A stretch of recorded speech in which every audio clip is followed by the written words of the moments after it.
Assalamualaikum warahmatullahi wabarakatuh.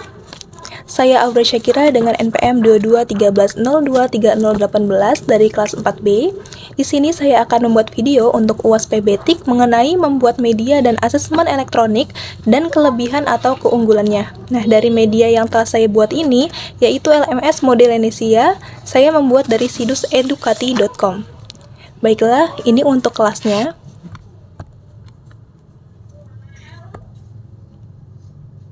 Saya membuat mengenai materi gas mulia. Ini adalah isi dari kelas yang telah saya buat, mulai dari generalnya, ucapan selamat datang, lalu di sini saya membuat background untuk kelas di awal, sampul kelasnya. Di sini ada absensi, kehadiran. Dapat dilihat di sini juga ada keterangan-keterangannya untuk masing-masing absen di waktu tertentu.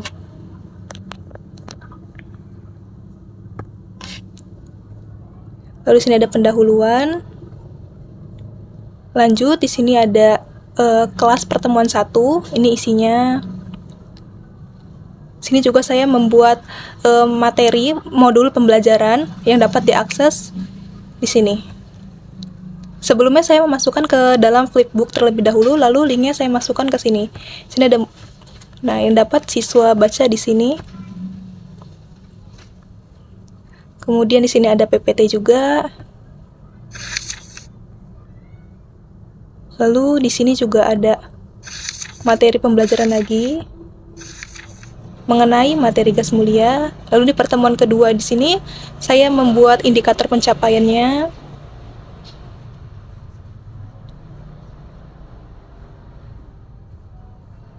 Sedikit ringkasan materi, lalu ada link YouTube. Di sini siswa bisa menontonnya. Lalu di sini ada bahan ajar. Di sini juga saya masukkan ke dalam flipbook. Lalu ada LKPD.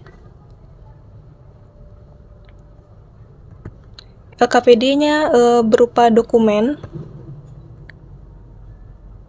Di sini ada tempat pengumpulan LKPD-nya juga. Kita lanjut untuk ke pertemuan selanjutnya. Di sini ada Zoom. Untuk ke pertemuan ketiganya ada diskusi, lalu ada Zoom lagi, ada kuis. Di sini kuisnya bisa kita buat dari edukatinya langsung, dari situs ininya langsung. Tetapi di sini saya membuat dari Quizizz dan bisa siswa kerjakan untuk mengevaluasi hasil belajar.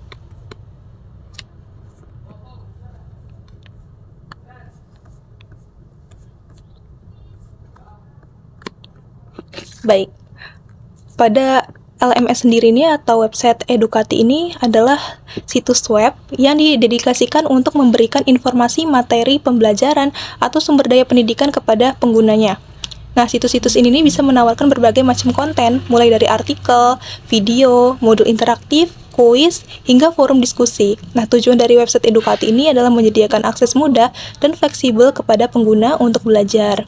Nah, dalam Modelenisia atau platform pembelajaran ini, itu ada fungsi-fungsi dari masing-masing toolbarnya.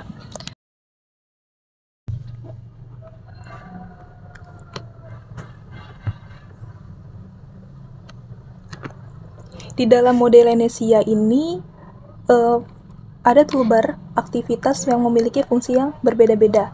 Di sini penting untuk mendukung pengalaman belajarnya. Itu ada edit toolbar. Jadi ini sebelumnya tadinya kan third editing on, ini sudah di on kan, ini bisa ada edit. Nah, editing toolbar ini tuh memungkinkan untuk pengajar untuk mengedit pengaturan dan konten dari aktivitas atau sumber tertentu seperti mengubah judulnya, deskripsinya, tanggal jatuh temponya, atau parameter pengaturan lainnya. Kemudian ada tambah kegiatan. Di sini ada add activity. Nah, di sini kita bisa nambah aktivitasnya, lalu ada pindahkan ke atas dan pindahkan ke bawah. Jadi ini tuh bisa kita pindahin. Kita pencet ininya, bisa kita pindahkan seperti ini. Nah, sini dia sudah pindah. Nah, di Di sini juga ada salin pengguna yang dapat menggunakan untuk membuat salinan dari aktivitas atau sumber yang akan kita masukkan ke sini. Lalu kita bisa hapus kalau kita mau hapus di sini. Nah, di sini ada delete. Lalu ada sembunyikan atau tampilkan. Di sini ya. Di sini ada menu-menunya, ada hide. Lalu ada pilihan aktivitas. Nah, seperti ini. Jadi misalkan kita mau nambahin aktivitas. Kita mencet add an activity. Nah, di sini ada banyak sekali aktivitas-aktivitas yang ada pada LMS ini. Di sini memiliki fungsinya masing-masing.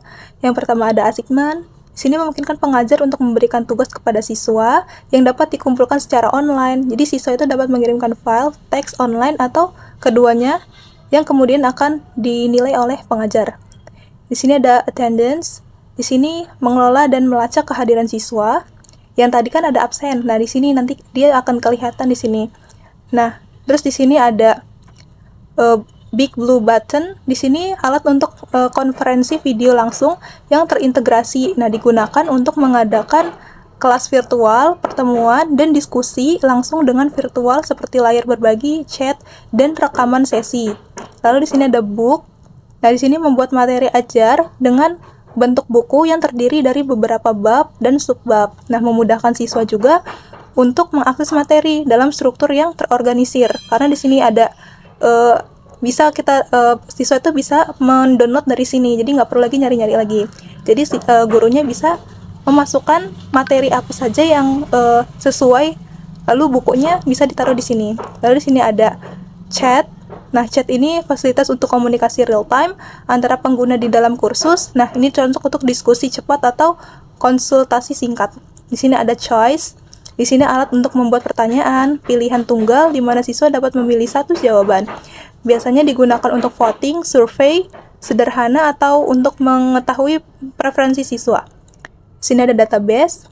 Database untuk memungkinkan pengajar dan siswa membuat dan menyusun serta mencari kumpulan data yang dapat dikustomisasi, terus dapat juga digunakan untuk berbagai keperluan seperti katalog, pengumpulan data, dan referensi. Lalu di sini ada external tool. External tool ini menghubungkan kursus dengan aplikasi atau layanan eksternal yang mendukung learning tool interoperability, bisa digunakan untuk integrasi dengan alat atau platform pembelajaran lain. Lalu di sini ada feedback. Feedback ini digunakan untuk membuat dan melakukan survei umpan balik. Nah, pengajar ini dapat membuat kuesioner untuk mendapatkan masukan dari siswa tentang berbagai aspek kursus.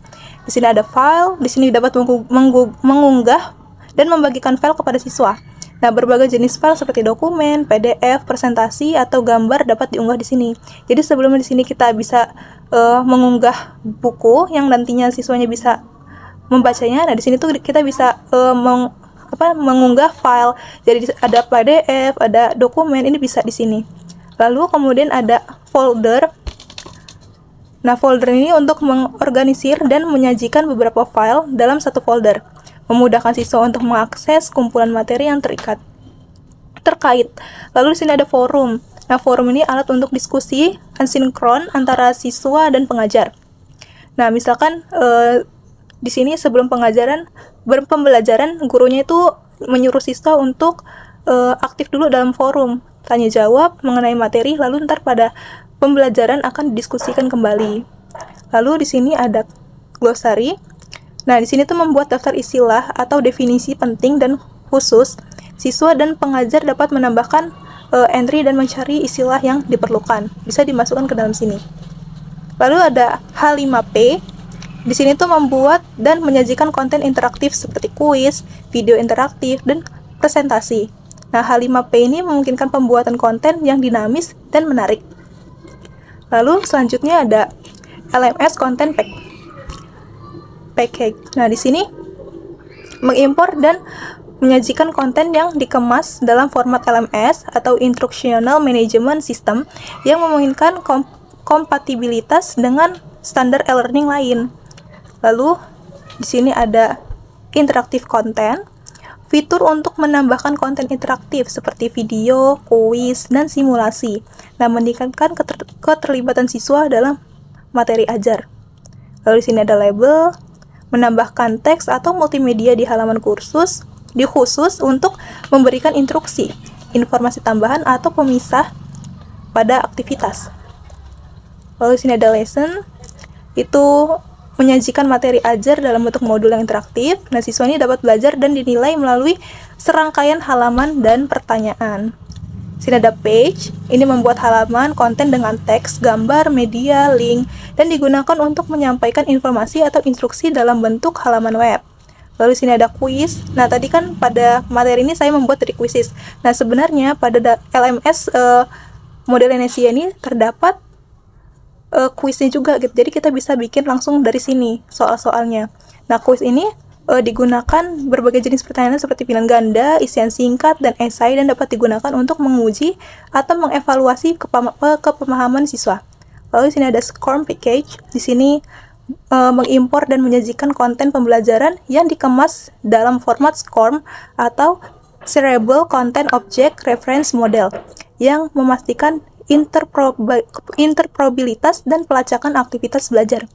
Lalu di sini ada survei, yaitu alat untuk melakukan survei standar yang tersedia dalam LMS, digunakan untuk mengumpulkan data dan opini dari siswa mengenai kursus. Lalu di sini ada URL, ini untuk menyediakan link eksternal kepada siswa. Pengajar dapat menambahkan URL ke sumber daya eksternal seperti artikel, video, atau situs web yang relevan dengan kursus.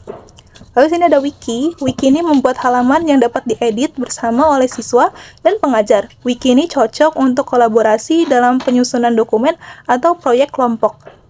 Lalu sini ada workshop.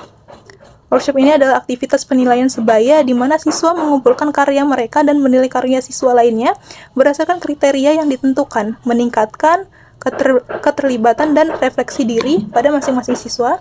Jadi siswa ini nanti akan aktif dalam workshop ini. Lalu ada Zoom Meeting. Nah, Zoom Meeting ini sering ya kita temui, apalagi untuk pembelajaran online. Nah, pada MS ini sudah tersedia fitur Zoom Meeting-nya.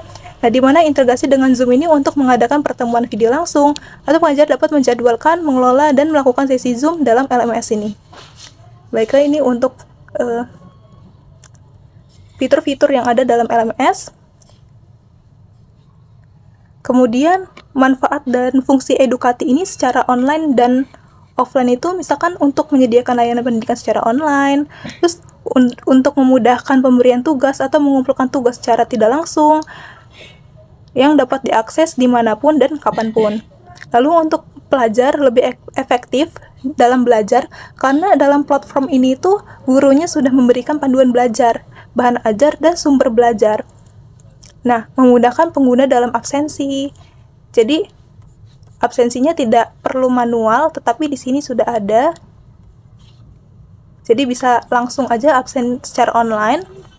Terus meningkatkan motivasi pembelajaran siswa, karena belajar yang kayak gini tuh interaktif menggunakan alat bawaan dari LMS ini, seperti forum diskusi, tugas online, kuis, dan lain-lain. Lalu memudahkan akses dan fleksibilitas waktu karena dapat diakses kapan saja. Lalu memiliki fitur pemantauan dan evaluasi yang mungkin siswa dan guru itu untuk melacak kemajuan belajar siswanya akan lebih mudah, dan mengidentifikasi area yang perlu ditingkatkan lagi atau memantau kinerja siswa. Lalu dapat memfasilitasi pembelajaran online dan menyediakan aksesibilitas yang lebih besar terhadap pendidikan. Nah, dalam pembelajaran offline juga memiliki fungsi yang sama pada dasarnya. Dengan pembelajaran online mungkin pada materi platform ini tuh siswanya dapat belajar terlebih dahulu gitu. Kemudian nanti di kelas gurunya itu akan mengejarkan kembali materi yang sudah ada ini. Jadi sehingga siswa itu tidak perlu kebingungan karena gurunya tuh menjelaskan apa, karena siswanya sudah belajar dari apa yang sudah diberikan gurunya di platform ini. Mungkin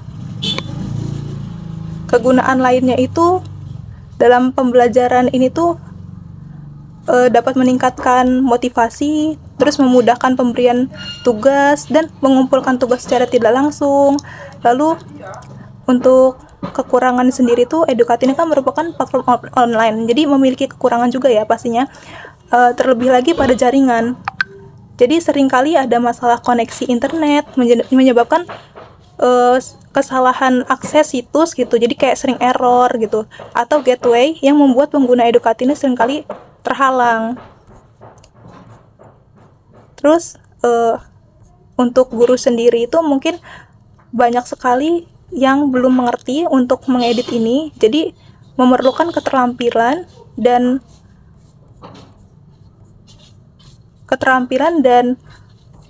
kelebihan untuk guru mengakses ini tuh lebih dibutuhkan gitu. Kemudian Educati ini lebih fleksibel terhadap waktu dan praktis, karena siswa dapat mengakses materi pembelajaran ini kapan saja dan di mana saja sesuai dengan jadwal dan preferensi mereka sendiri. Baiklah, mungkin itu saja yang dapat saya sampaikan. Kurang lebihnya, saya mohon maaf. Terima kasih. Wassalamualaikum warahmatullahi wabarakatuh.